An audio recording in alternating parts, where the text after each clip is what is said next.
You can hit that.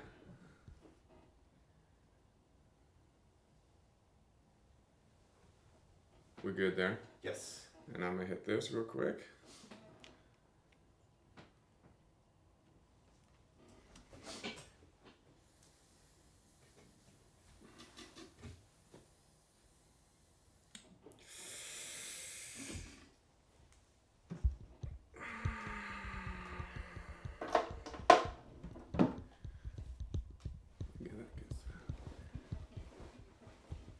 We good, Alistair?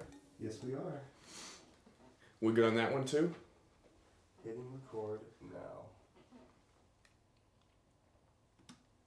We're rolling. Okay. Here we go. In 3, 2. You are listening to episode 1 of Artistic Warrior with Hunter Charneski, where we discuss how to go all in on your gift without losing it all. Success is fleeting, but significance is forever. Bass. I could hear bass. The kind of bass that got the blood moving. The kind of bass that made you feel successful, like a party thrown just for you. The kind of bass that signaled fun times were close by. Sex, drugs, and EDM, of course. I stood at a sink in a crowded bathroom in a nightclub in Grand Rapids, as I often did when my heart rate got uncomfortably high and the hallucinations got more than weird. The sense of normalcy of a public restroom provided me the chance to calm myself down before my heart stopped. Normalcy in this case being heavy sniffing sounds and the panic shuffling of feet coming from the stalls, and more piss on the floor than in the urinals. Admittedly, I find it queer that what I consider normal is also what society would deem success. Because what says success more than being loaded in a bathroom with more acid paper than paper towel at a nightclub where most people's true selves died a long time ago? Windows were situated in front of the sink instead of mirrors.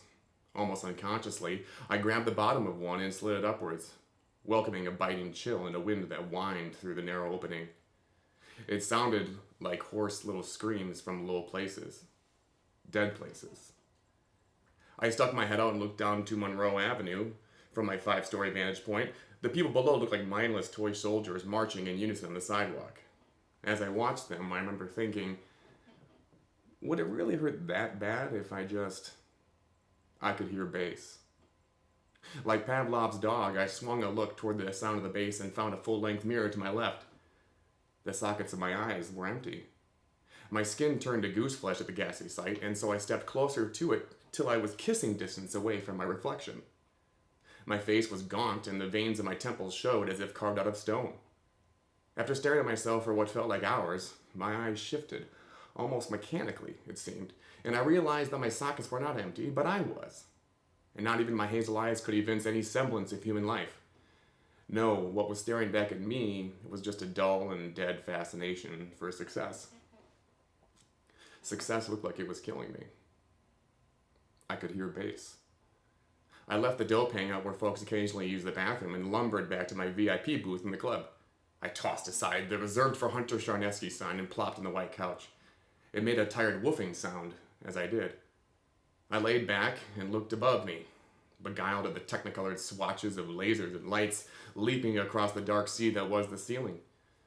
The sights and sounds were overwhelming. I closed my eyes to shut it out and instead saw right through the delicate screen of capillaries swaying like tired dancers in my eyelids. I could hear bass. The sound felt like a padded hammer on my chest. I pushed myself up to one elbow, then to a seat, and held my head in my hands. My shoulders went up and down as I began to bawl, keeling over my thighs as life struck me with an awful and sudden blow. I fished my phone out of my pocket and dialed my ex-girlfriend's number, as if I wasn't feeling low enough already, and heard the words in my mind before I spoke them. They were icy and metallic, like suddenly I'd become fragile and cold all over. "Hello?" she said. I knuckled away snot from my upper lip as tears cut trails down my face. Then, waving the proverbial white flag, I leaned into my phone and said, "This isn't fun anymore." I could hear bass. So that was the introduction to a very classic way of storytelling, Joseph Campbell's hero's journey, it's called. The most classic example being Star Wars, and where the protagonist, the main character, the hero of the story, begins in an ordinary world.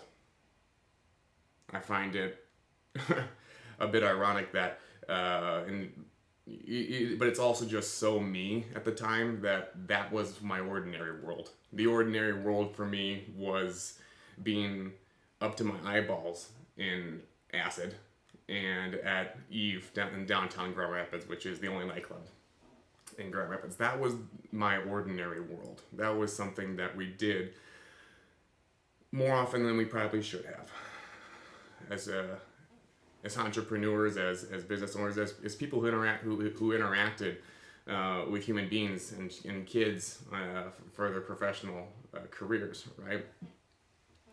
So the Joseph Campbell's ordinary world, that's where the hero starts. So if we're looking at Star Wars, right? Luke Skywalker starts with his aunt, his uncle, right? It's kind of boring there. That for me became boring, right? And why did it become boring? Because I had limited awareness of a problem, which is another component. The outside is the ordinary world, but the inside of the protagonist in Joseph Campbell's hero's journey is this limited awareness of a problem, right? And the limited awareness that I had of a problem was I was searching for significance in my life. I was starving for significance. But the bitch of it was I didn't have the discernment, right, between success and significance, right? I was looking and searching for significance on the inside at the cellular level, right? But all I was doing was finding more and more success, right? And it's no wonder why successful people commit suicide as often as we see, because I would make the hypothesis that is something that a lot of people struggle with. Is that they look for significance. They have limited awareness, A, of what significance is, but then B, also knowing or lack of knowing how significant they already are, right? Like, I was incredibly successful, but I was incredibly sad at the same time, right? Significance for me, the way that I wanted, or the way that I wanted to leave a mark before my time here was done, was through writing. Yeah, and it goes back to when I wrote my first story in 4th grade. I made my grown teacher, Mrs. Schmidt, her name was. I made her cry from laughter, right? And to me, that was like the Super Bowl. That was the Super Bowl for me. It was awesome. You can't describe that feeling as an 11-year-old making an adult cry. Like this story was actually good, right? That I had written her. But again, with society, and then what I saw as a youth were my friends who were skinnier than I was. My mom had to shop in the Husky section. Okay, I was one of those kids. But you see some of my good friends. They were sleek, they were trim, they were athletic, they got girls, right? They were successful in sports, right? And I wasn't any of those things, right? But since I was indoctrinated in that, in my environment, my external environment became my internal environment, is what I guess I'm trying to say. What I saw on the outside, that was success to me, right? And so I started pursuing more of those things and just stuffing what truly filled my cup under the rug. What made me feel significant, right? I shoved down, right? The one part I didn't tell about that story that I just read, the introduction to that little story I just read you was, there was a period in time when I was on the phone with my ex-girlfriend, and I said, I feel like the real me is locked up deep down inside, and I have to think that goes back to when I suppressed that little boy back when I was in the 4th grade because I didn't think that really meant anything, right? And I think there's a lot of people that can relate to that. You know, if you saw me 4 years ago, I was a completely different person, not only physically, like I was 280 pounds, I was a power lifter, you know, I had a huge beard, Jason Momoa hair, people called me Aquaman wherever I went, right? And I loved that, right? I absolutely loved it. It fed my ego, right? But then, you know, when you get down to the nuts and bolts of it, when I'm at an incredibly low place, perhaps the lowest place I could possibly start, which is could possibly be, which was at the beginning of my hero's journey. You know, all of this back then was so not me, right? I told her that I just felt like I was locked in a cage inside, a little boy in there, and I wouldn't let him out. I remember saying that. I feel like the real me is locked up and I can't let him out. I won't let him out. You know? So if that resonates with anybody listening, okay, know that this is probably the right place for you. Okay? You know, so we need to talk a little bit more about success and significance, I think, then, right? Significance versus success. What is success? Well, success is external, right? It's something that's more oftentimes than not tangible, and it's also hierarchical, right? And what I mean by that is there's like a status to it, right? If you drive a Ford Edge versus a Escalade, right? The latter is probably going to be deemed more successful in society, right? Significance is internal. Right? Significance is internal, it's territorial, right? So Stephen Pressfield, one of my favorite books over here, right? I'm sure we'll talk more and more about, it's called The War of Art. He talks about the hierarchical and the territorial orientations, right? The hierarchical orientation is the one that we just talked about with society, right? So that's everything having to do with status. But the territorial orientation, right? Significance. And if you don't know what makes you feel significant, right? What would you do if you were the last person on earth and you didn't have anyone to impress? That is what I would say your territory is, right? For Arnold Schwarzenegger, right? Even though he's not real popular right now based on recent comments, his territory is the gym, right? You would find Arnold Schwarzenegger in the gym if he was the last person on earth. Stevie Wonder, he'd be behind a piano, right? Myself personally, I'd like to think I'd be staring at a blinking cursor on a blank Google Doc. But it wasn't until I got my ass kicked for 4 years across the country and back between Phoenix and Grand Rapids that I finally pulled my head out of my ass, right? And went all in on my gift, which is writing. And I'm not afraid to say it anymore. I was for a long time. Right? So the reason I say that is because I don't want you to go down the same path that I did. Right? I don't want you to have to endure some of the senseless suffering that I did. And not all suffering is bad, and we'll talk about, you know, the definition of a story and how suffering and obstacles and conflict are actually needed to make a good story. They actually are, right? But, you know, I don't want there to be anything in excess for you, okay? So if you're having trouble trying to figure out what makes you feel significant, I would refer back to the territorial orientation. Or if you're afraid in any way, shape, or form, like, well, how do I go in on this gift? Whether it's painting, singing, songwriting, you know, carpentry, for me, writing, right? Just know that the opposite, right, is nothing but a house of cards. And I should be a living testament to that.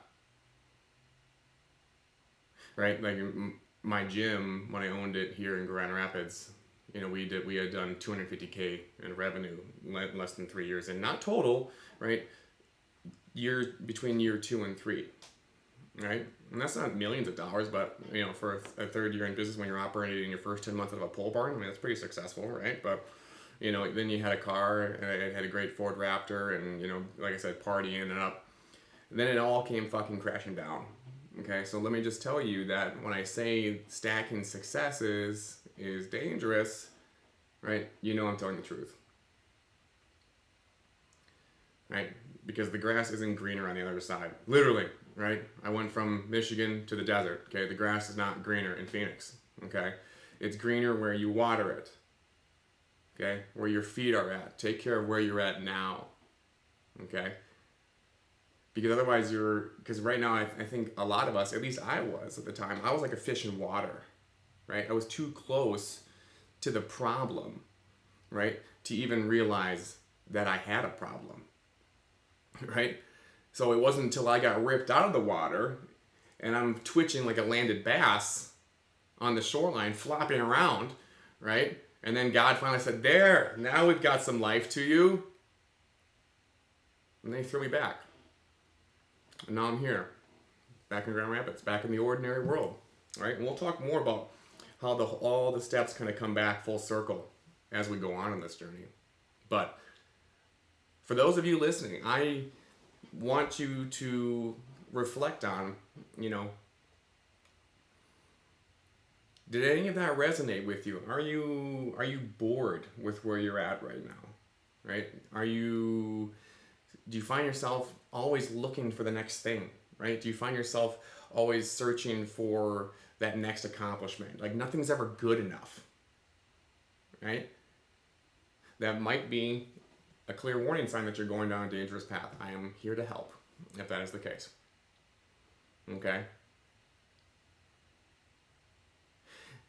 And then the other thing I would say in closing, before I let you guys go,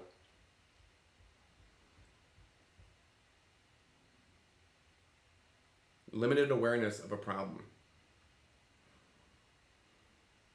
Right? Limited awareness of a problem. For me, people were always telling me how good of a writer I was, but I was always shunning it, right? Dismissing it, right? Kind of turning the compliment back onto them, right?